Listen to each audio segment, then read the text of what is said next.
Welcome back to news TV 84 break ਤੋਂ ਬਾਅਦ ਹੁਣ ਅਸੀਂ ਗੱਲਬਾਤ ਕਰਾਂਗੇ ਕੈਨੇਡਾ ਤੋਂ Sardar JS Dhaliwal US media personality. ਜੀ ਵੀਰ ਜੀ, ਵਾਹਿਗੁਰੂ ਜੀ ਕਾ ਖਾਲਸਾ, ਵਾਹਿਗੁਰੂ ਜੀ ਕੀ ਫਤਿਹ।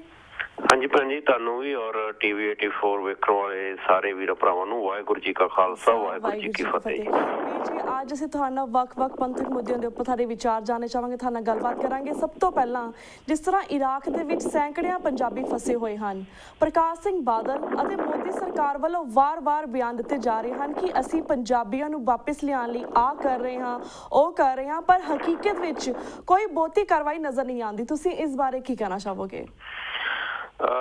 देखो जी, ਇਹਦੇ ਬਾਰੇ ਤਾਂ ਸਥਿਤੀ ਜਿਹੜੀ ਪੰਜਾਬੀਆਂ ਨੂੰ ਮੇਰੇ ਖਿਲਾਫ ਹੀ ਸਮਝ ਆ ਜਾਣੀ ਚਾਹੀਦੀ ਹੈ ਕਿ ਜਿਹੜਾ ਸਿਸਟਮ, ਜਿਹੜਾ ਦੇਸ਼, ਜਿਹੜੀ ਗਵਰਨਮੈਂਟ ਸਾਨੂੰ ਖਤਮ ਕਰਨ ਦੇ ਲਈ ਟੈਂਕ ਯੂਜ਼ ਕਰਦੀ ਹੈ ਔਰ ਤਿੰਨ ਦਿਨ ਦੇ ਵਿੱਚ ਸਿੱਖ ਜੈਨੋਸਾਈਡ ਦਾ ਪ੍ਰੋਗਰਾਮ ਉਹ ਖੁਦ ਲੀਕਦੀ ਹੋਵੇ। ਹਾਂਜੀ, ਉੱਥੇ ਉਹਨਾਂ ਦੀ ਫੌਜ, ਉੱਥੇ ਪੁਲਿਸ ਔਰ ਇੱਥੋਂ ਤੱਕ ਕਿ ਵੋਟ ਲਿਸਟਾਂ ਔਰ ਜਿੱਦਾਂ ਹੋਰ ਕਈ ਜਦੋਂ ਗੱਲਾਂ ਬਾਤਾਂ ਬਾਹਰ ਆਉਂਦੀਆਂ ਕਿ ਕਿਸ ਤਰ੍ਹਾਂ ਜਿਹੜਾ ਇੱਕ ਮਟੀਰੀਅਲ ਸਿੱਖਾਂ ਨੂੰ ਮਾਰਨ ਦੇ ਲਈ ਜਿਹੜਾ ਫੌਜ ਦੇ ਕੋਲੋਂ ਵੀ ਆਇਆ ਗਿਆ ਹੋਵੇ, ਤੇ ਉਹ ਸਿਸਟਮ, ਉਹ ਦੇਸ਼ ਜਾਂ ਉਹ ਗੌਰਮੈਂਟਾਂ ਜਿਹਨੂੰ ਮਾਰਨਾ ਚਾਹੁੰਦੀਆਂ ਉਹਨੂੰ ਬਚਾਉਣ ਦੇ ਲਈ ਉਹ ਕਿਉਂ ਜਾਣਗੀਆਂ। ਔਰ ਦੂਸਰੀ ਗੱਲ, ਜਿਹੜੀ ਸਿੱਖਾਂ ਨੂੰ ਕੱਢਣ ਦੀ ਗੱਲ ਜਿਹੜੀ ਤੁਸੀਂ ਕੀਤੀ ਹੈ ਕਿ ਬਾਦਲ ਵੱਲੋਂ ਪੰਜਾਬ ਸਰਕਾਰ ਹੋਵੇ ਜਾਂ ਹਿੰਦੁਸਤਾਨ ਦੀ ਸਰਕਾਰ ਹੋਵੇ, ਤੇ ਉਹ ਪਹਿਲਾਂ ਤੋਂ ਹੀ ਇਹ ਜਿਹੜੀ ਰਾਜਨੀਤੀ ਹੈ ਪਲੇ ਕਰਦੀ ਆਈ ਹੈ। ਕਿਉਂਕਿ ਸਿੱਖਾਂ ਦੇ ਨਾਂ ਦੇ ਉੱਪਰ ਉਹ ਕਿਸੇ ਨਾ ਕਿਸੇ ਢੰਗ ਦੇ ਨਾਲ ਜਿਹੜੀ ਆਪਣੇ ਆਪ ਨੂੰ ਉੱਥੇ ਸਥਿਤ ਗੌਰਮੈਂਟ ਦੇ ਵਿੱਚ ਰੱਖਣ ਲਈ, ਜਿਸ ਤਰ੍ਹਾਂ ਬਾਦਲ ਹੁਣੀ ਪਹਿਲਾਂ ਤੋਂ ਹੀ ਕਰਦੇ ਆਏ ਨੇ, ਹੁਣ ਤੱਕ ਅਸੀਂ ਵੱਖ-ਵੱਖ ਜਿਹੜੇ ਇਲੈਕਸ਼ਨ ਲੰਘੇ ਨੇ ਉਹਦੇ ਵਿੱਚ ਵੇਖਦੇ ਆਏ ਆ ਕਿ ਬਹੁਤ ਵਾਰੀ ਸਿੱਖਾਂ ਦੇ ਨਾਲ ਹੋਏ ਧੱਕੇ ਦੀ ਗੱਲ ਵੀ ਇਹ ਕਰਦੇ ਨੇ, 84 ਦੀ ਗੱਲ ਵੀ ਕਰਦੇ ਨੇ। ਇਹ ਗੱਲ ਨਹੀਂ ਹੈ ਕਿ ਉਹ ਗੱਲ ਹੋਣੀ ਨਹੀਂ ਚਾਹੀਦੀ, ਬਿਲਕੁਲ ਹੋਣੀ ਚਾਹੀਦੀ ਹੈ। ਹਰ ਇੱਕ ਪਾਰਟੀ ਵੱਲੋਂ ਮੇਰਾ ਖਿਆਲ ਹੈ ਕਿ ਪੰਜਾਬ ਦੀ ਧਰਤੀ ਤੇ ਜਿਹੜਾ ਵੀ ਬੰਦਾ ਕੋਈ ਰਾਜ ਕਰਨਾ ਚਾਹੁੰਦਾ ਉਹਦੇ ਵੱਲੋਂ ਪੰਜਾਬ ਵਿੱਚ ਹੋਏ ਅਤਿਆਚਾਰ ਦੀ ਗੱਲ ਹੋਣੀ ਚਾਹੀਦੀ ਹੈ। ਪਰ ਇਹ ਜਿਹੜੀ ਗੱਲ ਜਿਸ ਤਰ੍ਹਾਂ ਇਹ ਕਰਦੇ ਨੇ, ਇਹਨਾਂ ਦਾ ਮਕਸਦ ਇੱਕੋ ਇੱਕ ਹੁੰਦਾ ਹੈ ਕਿ ਇਹ ਗੱਲ ਕਰਕੇ ਇਹਦੇ ਚੋਂ ਆਪਣਾ ਲਾਭ, ਆਪਣਾ ਫਾਇਦਾ ਖੱਟਣਾ। ਤੇ ਮੈਂ ਹੁਣ ਵੀ ਜਦੋਂ ਇਹ ਜਿਹੜੀ ਗੱਲਬਾਤ ਹੋ ਰਹੀ ਹੈ ਇਰਾਕ ਦੇ ਵਿੱਚ ਫਸੇ ਪੰਜਾਬੀਆਂ ਦੀ, ਤੇ ਜਿਹੜੀ ਇਹਨਾਂ ਦੀ ਗੱਲਬਾਤ ਆ, ਇਹਨਾਂ ਦੇ ਬਿਆਨਬਾਜ਼ੀ, ਉਹ ਮੇਰਾ ਖਿਆਲ ਹੈ ਕਿ ਇੱਥੋਂ ਤੱਕ ਹੀ ਸੀਮਿਤ ਨੇ ਕਿ ਇਹਦੇ ਵਿੱਚੋਂ ਇਹਨਾਂ ਨੂੰ ਕਿੰਨਾ ਕੁ ਫਾਇਦਾ, ਕਿਸ ਤਰ੍ਹਾਂ ਇਹ ਫਾਇਦਾ ਖੱਟ ਸਕਦੇ ਨੇ, ਚਾਹੇ ਉਹ ਹਿੰਦੁਸਤਾਨ ਦੇ ਕੇਂਦਰ ਦੇ ਵਿੱਚ ਬੈਠੇ ਲੋਕ ਹੋਣ, ਚਾਹੇ ਪੰਜਾਬ ਦੇ ਵਿੱਚ ਬੈਠੇ ਲੋਕ ਹੋਣ, ਪੋਲੀਟੀਕਲ ਵਾਲੇ ਹੋਣ ਜਾਂ ਦੂਸਰੇ ਹੋਣ। ਇਹਨਾਂ ਸਾਰਿਆਂ ਦਾ ਮੈਨੂੰ ਨਹੀਂ ਲੱਗਦਾ ਕਿ ਇਹਨਾਂ ਨੂੰ ਕੋਈ ਦੁੱਖ ਦਰਦ ਹੈ ਜਿਹੜੇ ਇਰਾਕ ਦੇ ਵਿੱਚ ਜਿਹੜੇ ਪੰਜਾਬੀ ਫਸੇ ਹੋਏ ਨੇ। ਔਰ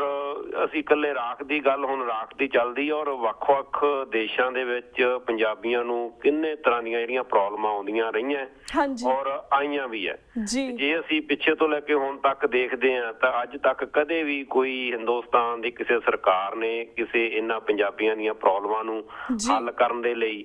ਕੋਈ ਵੀ ਕੰਮ ਨਹੀਂ ਕੀਤਾ। ਜਿਸ ਤਰ੍ਹਾਂ ਅਸੀਂ ਦੇਖਦੇ ਹਾਂ ਕਿ ਸਾਡੇ ਇਹਨਾਂ ਦੇਸ਼ਾਂ ਦੇ ਵਿੱਚ, US ਔਰ ਕੈਨੇਡਾ ਦੇ ਵਿੱਚ,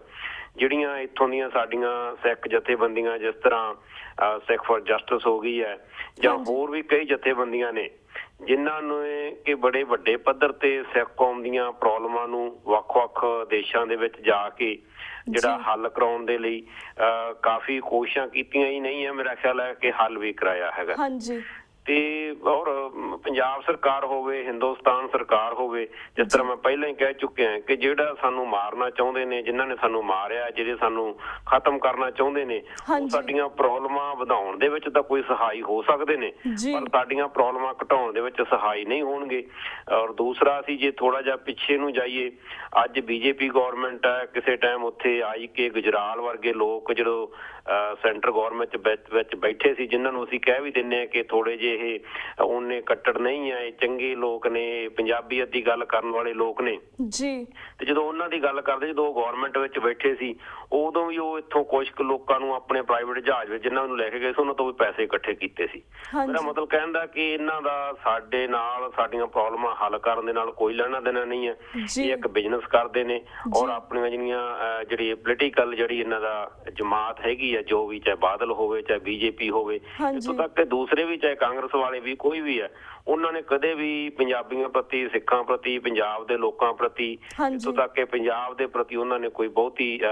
ਸਹੀ ਢੰਗ ਨਾਲ ਕੋਈ ਕੰਮ ਨਹੀਂ ਕੀਤੇ, ਔਰ ਨਾ ਹੀ ਇਹਨਾਂ ਤੋਂ ਕੋਈ ਸਾਨੂੰ ਆਦ ਹੈ ਜੀ। ਤੇ ਵੀਰ ਜੀ, ਹੁਣ ਅਸੀਂ ਸੈਕੰਡ ਕੁਐਸਚਨ ਵੱਲ ਆਉਂਦੇ ਹਾਂ। ਜਿਵੇਂ ਅਮਿਤ ਸ਼ਾਹ ਨੂੰ ਬੀਜੇਪੀ ਦਾ ਪ੍ਰੈਜ਼ੀਡੈਂਟ ਬਣਾਇਆ ਗਿਆ, ਜਦੋਂ ਕਿ ਉਸ ਦੇ ਖਿਲਾਫ ਕਤਲ ਤੇ ਫਿਰੌਤੀ ਅਤੇ ਹੋਰ ਗੰਭੀਰ ਮਾਮਲਿਆਂ ਦੇ ਕੇਸਿਸ ਦਰਜ ਹਨ। ਮੋਦੀ ਮੰਤਰੀ ਮੰਡਲ ਵਿੱਚ ਪਹਿਲਾਂ ਹੀ 1/3 ਮੰਤਰੀ ਕ੍ਰਿਮੀਨਲ ਬੈਕਗ੍ਰਾਉਂਡ ਵਾਲੇ ਹਨ। ਇਸ ਬਾਰੇ ਤੁਸੀਂ ਕੀ ਕਹਿਣਾ ਚਾਹੋਗੇ? ਦੇਖੋ ਜੀ, ਇਹ ਅਸੀਂ ਪਹਿਲਾਂ ਤੋਂ ਵੀ ਦੇਖਦੇ ਹਾਂ, ਮੋਦੀ ਸਰਕਾਰ ਬਣਨ ਤੋਂ ਪਹਿਲਾਂ ਵੀ ਹਿੰਦੁਸਤਾਨ ਦੀ ਪਾਰਲੀਮੈਂਟ ਦੇ ਵਿੱਚ ਜਿਹੜੇ ਬਹੁਤੇ ਲੋਕ ਉਹੀ ਪਹੁੰਚੇ ਹੋਏ ਸੀ ਜੀ, ਔਰ ਜਿਨ੍ਹਾਂ ਦਾ ਕਿ ਇਸ ਤਰ੍ਹਾਂ ਦੇ ਕ੍ਰਿਮੀਨਲ ਕੰਮਾਂ ਦੇ ਨਾਲ ਜਾਂ ਉਹਨਾਂ ਦੇ ਕਿਸੇ ਨਾ ਕਿਸੇ ਫੈਮਿਲੀ ਦੇ ਵਿੱਚੋਂ ਕਿਸੇ ਨਾ ਕਿਸੇ ਬੰਦੇ ਦਾ ਇਹੋ ਜਿਹੇ ਨਾਲ ਲਿੰਕ ਹੁੰਦਾ ਸੀ। ਔਰ ਉੱਥੇ ਹੁਣ ਬੀਜੇਪੀ ਆਉਣ ਤੋਂ ਬਾਅਦ ਤਾਂ ਮੇਰਾ ਖਿਆਲ ਹੈ, ਕਿਉਂਕਿ ਬੀਜੇਪੀ ਇੱਕ ਜਿਹੜੀ ਗੌਰਮੈਂਟ ਆ ਉਹ ਬੜੀ ਮੈਜੋਰਿਟੀ ਦੇ ਵਿੱਚ ਆਈ ਹੈ ਜੀ, ਔਰ ਮੈਜੋਰਿਟੀ ਦੇ ਵਿੱਚ ਵੀ ਉਹਨਾਂ ਲੋਕਾਂ ਦੀ ਮੈਜੋਰਿਟੀ ਹੈ ਜਿਹੜੇ ਹਿੰਦੁਸਤਾਨ ਨੂੰ ਆਪਣਾ ਦੇਸ਼ ਜਿਹੜਾ ਸਮਝਦੇ ਨੇ, ਔਰ ਉਹਨਾਂ ਵੱਲੋਂ ਅੱਜ ਪੂਰੀ ਦੁਨੀਆ ਦੇ ਵਿੱਚ ਹੀ ਮੇਰਾ ਖਿਆਲ ਹੈ ਕਿ ਇਸ ਮੈਜੋਰਿਟੀ ਦੇ ਆਉਣ ਤੋਂ ਬਾਅਦ ਇੱਕ ਧੱਕੇ ਵਾਲਾ ਕੰਮ ਜਿਹੜਾ ਦੁਨੀਆ ਨੂੰ ਦਿਖਾਇਆ ਜਾ ਰਿਹਾ ਹੈ ਕਿ ਉਹ ਹਰ ਕੰਮ, ਉਹ ਜੋ ਵੀ ਕੋਈ ਕੰਮ ਜਿਹੜਾ ਕਿ ਸਹੀ ਨਾ ਹੁੰਦਾ ਹੋਵੇ ਉਹ ਕਰ ਰਹੇ ਨੇ ਔਰ ਕਰਕੇ ਦਿਖਾ ਰਹੇ ਨੇ। ਔਰ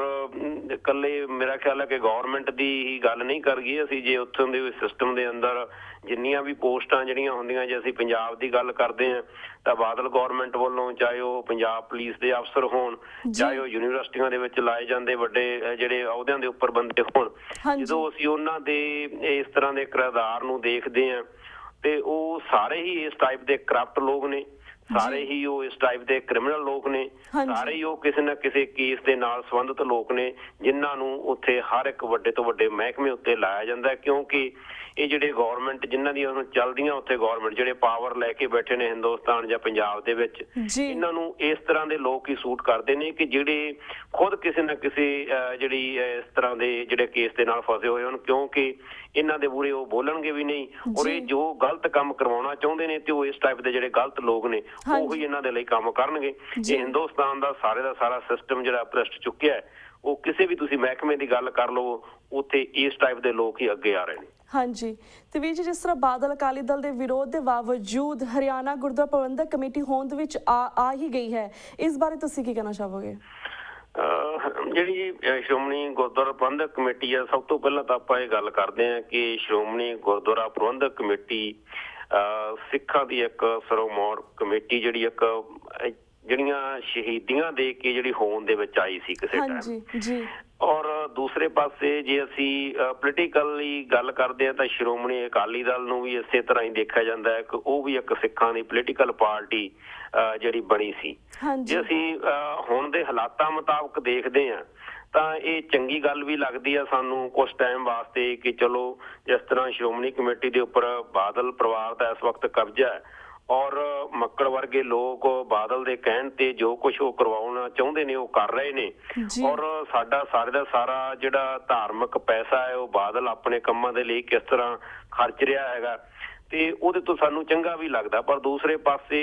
ਇਹ ਵੀ ਦੇਖਣ ਵਾਲੀ ਲੋੜ ਹੈ ਕਿ ਜਿਹੜਾ ਬਾਦਲ ਹੈ ਇਹ ਕਿਹੜੀਆਂ ਏਜੰਸੀਆਂ ਨੇ ਇੱਥੇ ਫਿੱਟ ਕੀਤਾ। ਬਾਦਲ ਨੇ ਸਭ ਤੋਂ ਪਹਿਲਾਂ ਜਿਹੜੀ ਸਾਡੀ political party Shiromani Akali Dal party ਆ ਉਹਦਾ ਆਲਮੋਸਟ ਜਿਹੜਾ ਭੋਗ ਪਾ ਦਿੱਤਾ ਹੈ, ਕਿਉਂਕਿ ਉਹਨਾਂ ਨੇ ਅਫੀਸ਼ੀਅਲ ਤੌਰ ਤੇ ਕੁਝ ਸਾਲ ਪਹਿਲਾਂ ਮੋਗਾ ਦੇ ਵਿੱਚ ਇੱਕ ਬੜੀ ਵੱਡੀ ਕਾਨਫਰੰਸ ਕਰਕੇ ਕਹਿ ਦਿੱਤਾ ਸੀ ਕਿ ਇਹ ਹੁਣ ਇੱਕ ਪੰਜਾਬੀ ਪਾਰਟੀ ਹੈ ਜਿਹੜੀ ਕਿ ਸਿੱਖਾਂ ਦੀ ਪੋਲੀਟੀਕਲ ਪਾਰਟੀ ਸੀ। ਦੂਸਰਾ ਉਸ ਪਾਰਟੀ ਦੇ ਵਿੱਚ ਉਹਨਾਂ ਨੇ ਇਸ ਟਾਈਪ ਦੇ ਗੁੰਡਾਗਰਦੀ ਗੈਂਗ ਲਿਆ ਕੇ ਇਸ ਟਾਈਪ ਦੀਆਂ ਘਟੀਆਂ ਗੱਲਾਂ ਬਾਤਾਂ ਕਰਕੇ ਜਿਹੜੀ ਪੋਲੀਟੀਕਲ ਪਾਰਟੀ ਹੈ ਅਕਾਲੀ ਦਲ ਪਾਰਟੀ ਲੋਕਾਂ ਦੇ ਦਿਲੋਂ ਦਿਮਾਗ ਵਿੱਚੋਂ ਕੱਢ ਦਿੱਤੀ ਹੈ। ਲੋਕਾਂ ਨੂੰ ਅੱਜ ਇਹ ਲੱਗ ਰਿਹਾ ਕਿ ਇਹ ਗੁੰਡਾਗਰਦੀ ਲੋਕ ਨੇ ਇਕੱਠੇ ਹੋਏ ਨੇ, ਉਹਦੇ ਨਾਲ ਉਹਨੇ ਮੈਨੂੰ ਇਹ ਲੱਗਦਾ ਹੈ ਕਿ ਏਜੰਸੀਆਂ ਦੇ ਮੁਤਾਬਕ ਇੱਕ ਭੋਗ ਪਾ ਦਿੱਤਾ ਹੈ ਸਿੱਖਾਂ ਦੀ ਪੋਲੀਟੀਕਲ ਪਾਰਟੀ ਦਾ। ਔਰ ਇਸੇ ਤਰ੍ਹਾਂ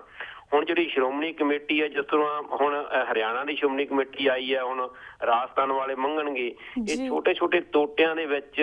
ਜਿਹੜੀ ਸ਼੍ਰੋਮਣੀ ਕਮੇਟੀ ਨੂੰ ਵੰਡਣਾ ਇਹ ਇੱਕ ਸਿੱਖ ਕੌਮ ਨੂੰ ਮੈਂ ਸੋਚਦਾ ਹੈ ਕਿ ਸਾਨੂੰ ਛੋਟੇ ਛੋਟੇ ਟੋਟਿਆਂ ਵਿੱਚ ਵੰਡਿਆ ਜਾ ਰਿਹਾ ਹੈ, ਕਿਉਂਕਿ ਜਦੋਂ ਸਾਡੀ ਕੋਈ ਵੀ ਧਾਰਮਿਕ ਬੋਡੀ, ਸਾਡੀ ਕੋਈ ਪੋਲੀਟੀਕਲ ਬੋਡੀ, ਸਾਡੀ ਕੋਈ ਵੀ ਇਸ ਤਰ੍ਹਾਂ ਦੀ ਜਦੋਂ ਜਿਹੜੀ ਕਿ ਪੂਰੇ ਦੁਨੀਆ ਦੇ ਵਿੱਚ ਤਾਂ ਮੈਂ ਕਹਿੰਦਾ ਬਹੁਤ ਚੰਗੀ ਗੱਲ ਹੋਊਗੀ ਅਗਰ ਹੋਵੇ, ਪਰ ਹਿੰਦੁਸਤਾਨ ਦੇ ਵਿੱਚ ਵੀ ਹੋਵੇ ਤਾਂ ਅਸੀਂ ਸਾਰੇ ਸਿੱਖ ਉਹਦੇ ਨਾਲ ਰਲ ਕੇ ਆਪਣੇ ਚੰਗੇ ਬੁਰੇ ਭਲੇ ਦੀ ਸੋਚ ਸਕਦੇ ਹਾਂ। ਦੂਸਰੇ ਪਾਸੇ ਜਿਸ ਤਰ੍ਹਾਂ ਸ਼੍ਰੋਮਣੀ ਕਮੇਟੀ ਜਿਹੜੀ ਬਾਦਲ ਨੇ ਬੀਜੇਪੀ ਦੇ ਅੰਡਰ ਕੀਤੀ ਹੋਈ ਹੈ, ਉਹਦੇ ਤੋਂ ਥੋੜਾ ਜਿਹਾ ਚੰਗਾ ਵੀ ਹੈ ਕਿ ਪਾਸੇ ਹੋਇਆ, ਪਰ ਮੈਂ ਸਮਝਦਾ ਹਾਂ ਕਿ ਬਹੁਤੀ ਵੀ ਚੰਗੀ ਗੱਲ ਨਹੀਂ ਹੈ ਸਾਨੂੰ ਏਜੰਸੀਆਂ ਵੰਡਣ ਦੇ ਤੌਰ ਤੇ, ਕਿਉਂਕਿ ਅੱਜ ਜਦੋਂ ਸਾਨੂੰ ਇਹ ਲੱਗਦਾ ਹੈ ਕਿ ਇੱਕ ਪਾਸੇ ਬਾਦਲ ਹੈ ਤੇ ਸਾਨੂੰ ਏਦਾਂ ਲੱਗਦਾ ਹੈ ਕਿ ਬਾਦਲ ਦੇ ਪੁੰਜੜੇ ਦੇ ਵਿੱਚੋਂ ਅਸੀਂ ਕੁਛ ਨਾ ਕੁਛ ਛਡਾਈਏ। ਸਾਨੂੰ ਖੁਸ਼ੀ ਹੁੰਦੀ ਹੈ ਕਿ ਹਰਿਆਣਾ ਸ਼੍ਰੋਮਣੀ ਕਮੇਟੀ ਬਣੀ ਹੈ, ਵੱਖਰੀ ਬਣੀ ਹੈ, ਪਰ ਜੇ ਅਸੀਂ ਲੌਂਗ ਟਰਮ ਦੇ ਲਈ ਸੋਚਦੇ ਹਾਂ ਤਾਂ ਸਾਡੀ ਕੌਮ ਨੂੰ ਹਰ ਜਗ੍ਹਾ ਹਰ ਵਕਤ ਜਿਹੜਾ ਹਿੰਦੁਸਤਾਨ ਦੀਆਂ ਏਜੰਸੀਆਂ ਉਹ ਆਪਣੇ ਢੰਗ ਨਾਲ ਵੰਡ ਕੇ ਸਾਨੂੰ ਛੋਟੇ-ਛੋਟੇ ਹਿੱਸਿਆਂ ਵਿੱਚ ਕਰਕੇ ਸਾਡੀਆਂ ਜਿਹੜੀਆਂ ਪੋਲੀਟੀਕਲ ਪਾਰਟੀਆਂ, ਸਾਡੀਆਂ ਧਾਰਮਿਕ ਬੋਡੀਆਂ ਜਿਹੜੀਆਂ ਕਿਸੇ ਟਾਈਮ ਉਸ ਟਾਈਮ ਹੋਂਦ ਵਿੱਚ ਆਈਆਂ ਜਦੋਂ ਕਿ ਹਿੰਦੁਸਤਾਨ ਆਜ਼ਾਦ ਵੀ ਨਹੀਂ ਸੀ, ਪਰ ਅੱਜ ਜਦੋਂ ਹਿੰਦੁਸਤਾਨ ਆਜ਼ਾਦ ਹੋ ਚੁੱਕਾ ਹੈ ਤਾਂ ਸਿੱਖਾਂ ਨੂੰ ਗੁਲਾਮੀ ਦਾ ਅਹਿਸਾਸ ਕਰਵਾਇਆ ਜਾ ਰਿਹਾ ਹੈ। ਸਾਨੂੰ ਛੋਟੇ-ਛੋਟੇ ਟੁਕੜਿਆਂ ਵਿੱਚ ਵੰਡ ਕੇ ਔਰ ਇਹ ਸਾਨੂੰ ਖਤਮ ਕਰਨ ਦੇ ਲਈ ਅੱਗੇ ਮੇਰਾ ਖਿਆਲ ਹੈ ਜਾਣ ਵਾਲਾ ਇੱਕ ਕਦਮ ਹੈ। ਜੀ ਬਿਲਕੁਲ, ਥੈਂਕ ਯੂ ਸੋ ਮਚ ਵੀਰ ਜੀ ਤੁਹਾਡੇ ਵਿਚਾਰਾਂ ਦੇ ਲਈ ਤੇ ਸਾਡੇ ਦਰਸ਼ਕਾਂ ਦੇ ਰੂਬਰੂ ਹੋਣ ਲਈ। ਸਾਡਾ ਐਕਚੁਅਲੀ ਵਕਤ ਹੁਣ ਸਮਾਪਤੀ ਵੱਲ ਜਾ ਰਿਹਾ ਹੈ ਤਾਂ ਤੁਹਾਡੇ ਕੋਲ ਅਸੀਂ ਇੱਥੇ ਇਜਾਜ਼ਤ ਲੈਣੇ, ਫਿਰ ਸਮੇਂ-ਸਮੇਂ ਅਸੀਂ ਤੁਹਾਨੂੰ ਦਰਸ਼ਕਾਂ ਦੇ ਰੂਬਰੂ ਕਰਵਾਉਂਦੇ ਰਵਾਂਗੇ, ਪਰ ਤਦ ਤੱਕ ਲਈ ਵੀਰ ਜੀ ਵਾਹਿਗੁਰੂ ਜੀ ਕਾ ਖਾਲਸਾ ਵਾਹਿਗੁਰੂ ਜੀ ਕੀ ਫਤਿਹ। ਤੁਹਾਡਾ ਵੀ ਬਹੁਤ ਧੰਨਵਾਦ ਭੈਣ ਜੀ। ਵਾਹਿਗੁਰੂ ਜੀ ਕਾ ਖਾਲਸਾ ਵਾਹਿਗੁਰੂ ਜੀ ਕੀ ਫਤਿਹ। ਵਿਊਅਰਸ, ਇੱਥੇ ਅਸੀਂ ਤੁਹਾਡੇ ਕੋਲ ਇਜਾਜ਼ਤ ਲੈਣੇ ਹਾਂ, ਕੱਲ ਨੂੰ ਮਿਲਾਂਗੇ ਸੇਮ ਟਾਈਮ ਸੇਮ ਸ਼ੋਅ ਤੇ। ਤਦ ਤੱਕ ਲਈ ਵਾਹਿਗੁਰੂ ਜੀ ਕਾ ਖਾਲਸਾ ਵਾਹਿਗੁਰੂ ਜੀ ਕੀ ਫਤਿਹ।